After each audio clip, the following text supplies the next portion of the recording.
భీష్మాచార్యుల వారు విపరీతంగా బాణ పరంపర విడిచిపెట్టేస్తున్నారు. తట్టుకోలేకపోతున్నాడు అర్జునుడు.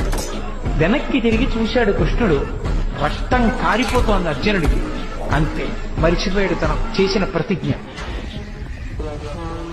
పగ్గాలు విసిరి పారేసి రథం నుంచి కిందకి దూకేస్తే కోపంతో ఆయుధం పట్టనన్నవాడు చక్రం పట్టుకుని పరిగెత్తుకొచ్చేస్తుంటే, బావా బావా అర్జునుడు చేతకాని వాడు కాకపోతే కృష్ణుడు ఆయుధం పట్టుకున్నాడని లోకం చెప్పుకుంటుంది. బావా వదిలేయి వదిలేయి వదిలేయి అని అర్జునుడు వెంట పడుతుంటే, నేను సారథ్యం చేస్తుండగా నా వెనక నువ్వు ఉండగా నాకు పరమభక్తుడమైన నిన్ను నా ఎదురుకుండా ఇన్ని బాణాలు